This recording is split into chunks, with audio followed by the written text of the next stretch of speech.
देखिए, जिसके हृदय में भक्ति आ जाती है उस व्यक्ति के हृदय में भगवान भी आते हैं। फिर भगवान का मन वैकुंठ में नहीं लगता। निज लोकम विहाय, वैकुंठ को छोड़ करके उस भक्त के हृदय में आकर के विराजमान हो जाते हैं। और कहाँ विराजमान नहीं होते?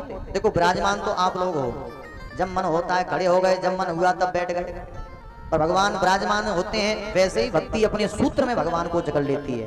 भक्ति सूत्रोपनद्ध, भक्ति भगवान को ऐसे जकड़ती है कि कन्हैया भागना भी चाहे तब भी नहीं भाग सकते।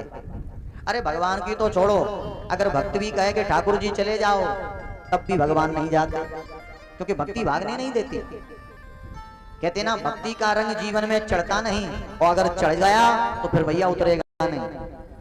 एक व्यक्ति ने कहा भी है, कसूरदास कारी कामर पे चढ़े न दूजो रंग। देखिए, एक बार की बात, एक बार नारद जी वृंदावन में गए। यमुना के किनारे पहुंचे तो क्या देखा, एक गोपी समाधि लगाए बैठी है। नारद जी को आश्चर्य हुआ, अरे भैया, जिस ब्रह्म की एक झलक पाने के लिए बड़े बड़े संत महात्मा, अमलात्मा, विमलात्मा हजारों वर्ष तपस्या करते हैं, और आज वही ब्रह्म ब्रज की रज में रमण कर रहा है, ब्रज की गोपियों के घर घर में जाकर के माखन चुरा रहा है। फिर भला ये गोपी कौन को ध्यान कर रही है? आज नारद जी उस गोपी के समक्ष बैठ गए। थोड़ी देर के बाद गोपी ने नेत्र खोले तो नारद जी ने प्रणाम किया और कहा, हे देवी, तुम कौन को ध्यान कर रही हो? गोपी ने कहा, महाराज मैं ना जानू, ध्यान व्यान कायते कहें। तो कहा, जब तुम जानती नहीं हो तो नेत्र बंद करके क्या कर रही थी? तो आज गोपी बताने लगी, महाराज मैं भोरे 4 बजे जगी, और जैसे ही जगी मेरे सास ने कही, बहू जा जाए के दूध धोएला। तो महाराज मैंने बाल्टी लाई और गैया के नीचे दूध धोवेगी ताई बैठ गई, और जैसे ही बैठी इतने में नंद को छोरा आ गया। और कन्हैया ने कहा, भाभी मुक्कू दूध ना पिवाएगी? अब मैंने कन्हैया को भूखी अवस्था में देखा तो मैंने बाल्टी तो खिसका दी, और मैंने कही, लाला को मोहड़ो लगाई लो। कन्हैया ने मोहड़ो लगायो, और मैंने सगरो दूध कन्हैया के मोहड़े में धोई दियो। थोड़ी देर के बाद सास आई तो सास ने क्या देखा कि सबका सब दूध धरती में बगर गया। अब सास एकदम से लाल पीली है गई, अरे मरगटावरी, घर को सत्यानाश करके छोड़ेगी, तेने सगरे दूध को धरती में बगराए दियो। यानी सास ने तमाम खरी खोटी सुनाई, और सास ने कहा, अरे बहू अब एक काम कर, आज हम चावल पाएंगी सो तू धान कूट ले और मैं घर के बाहर को काम करूंगी। अब सास तो झाड़ू पोंछा लगाए हुए लगी, और आज बहू प्रेम से धान कूट रही है।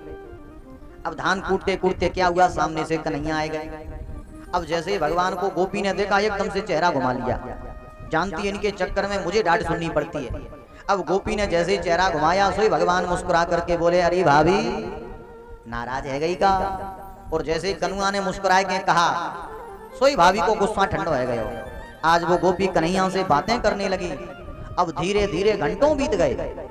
अब सास ने घर के बाहर को काम किया, और जैसे ही घर के अंदर आई सोई क्या देखा कि आज बहू अकेले बड़बड़ाई रही है। अब सास ने माँ तो ठोको, हाय राम, ये बहू पागल कब से है?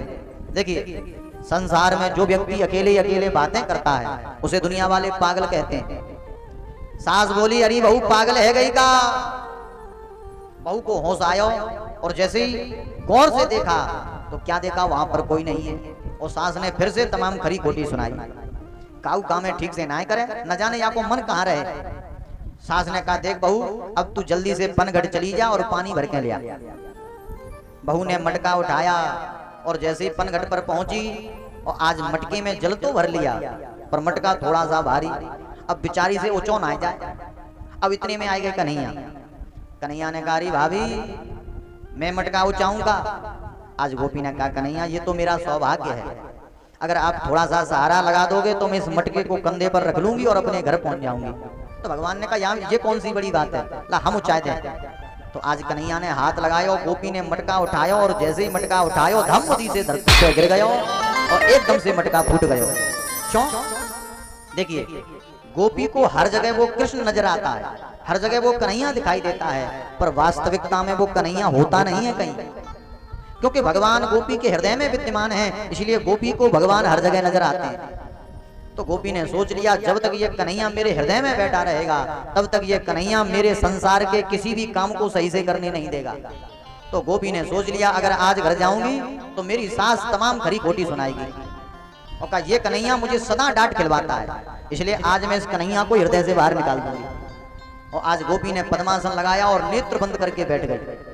नारद जी ने जैसे इतना सुना, आंखें फटी की फटी रह गई। जिस ब्रह्म की एक झलक पाने के लिए बड़े बड़े संत, अमलात्मा, विमलात्मा, महात्मा लाखों वर्ष तपस्या करते हैं और तब भी एक झलक प्राप्त नहीं होती।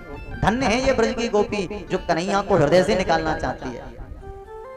नारद जी ने कहा, गोपी क्या वो कन्हैया तुम्हारे हृदय से निकला? गोपी बोली, महाराज मैंने सगरो प्रयास कर लियो पर ये कनुआ मेरे हृदय से निकसे ना है। अरे महाराज आप कोई उपाय जानते हो तो बताओ। नारद जी चरणों में गिर गए। कहने का तात्पर्य, भगवान किसी के हृदय में आते नहीं और एक बार आ गए तो लाख प्रयास करना फिर जाएंगे नहीं। कहने का तात्पर्य हमारे अंदर होना चाहिए भक्ति। अच्छा ध्यान